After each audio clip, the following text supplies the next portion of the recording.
I'd been meaning to fix it for weeks. My bathroom door never quite shut right. It would close, but it didn't click.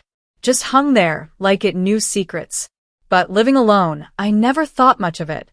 Who was going to walk in on me? The houseplants. That day, the heat had returned, thick and smothering. I'd been working in the backyard, sweat clinging to my skin, muscles aching with every move, dirt under my fingernails, tank top clinging to my body. The sun was ruthless. By the time I stepped into the bathroom, I was desperate for a shower. The kind that made you moan with relief when the water hit your skin. I peeled off every layer, slow and sticky, letting my clothes drop to the floor. The mirror fogged up quickly as steam rose. I stepped in, eyes closed, letting the water pour over me. My fingers ran through my hair, down my neck, across my chest. The tension, the sweat, the heat, all of it melting away under the stream. What I didn't hear, what I didn't expect, was the sound of a footstep. Soft, hesitant, just outside the bathroom. I paused, one hand on the tile, head tilted. The water was loud, but I swore I heard something. The door creaked just a little. Then, a knock. Not on the front door. On the bathroom door. I froze, heart thudding in my chest. "Hello." "It's me," a voice answered. Deep. Familiar. It was my neighbor Alex. Quiet type. Strong jaw. Piercing eyes. Always wearing black, no matter the weather. We shared glances in the hallway, conversations over garbage bins, the occasional flirty smile, but never more than that. Until now. "What are you?" I saw. The door was open. "You left it unlocked," he said. "I didn't mean to, but I saw you. Through the crack. In the mirror." The steam seemed to thicken. "You saw me?" "Yeah," he said, voice lower now. "And I couldn't stop looking. You looked incredible." My breath hitched.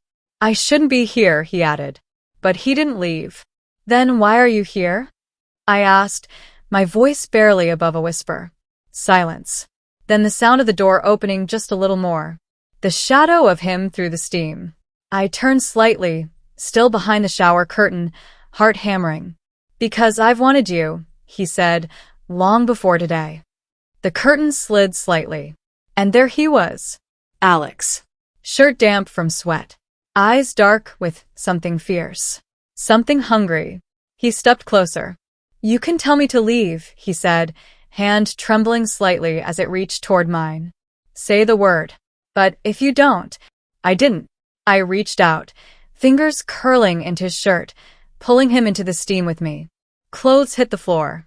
The water wrapped around us both, hot and slick. His hands were firm on my waist, mouth crashing into mine like he'd been starving for it. The heat of the shower was nothing compared to the heat building between us. I felt his breath against my neck, his voice rough in my ear. "You have no idea how long I've imagined this." My back pressed against the tile, his body against mine. Lips exploring, hands searching, every moment a blur of sensation. Steam curling around us like a secret.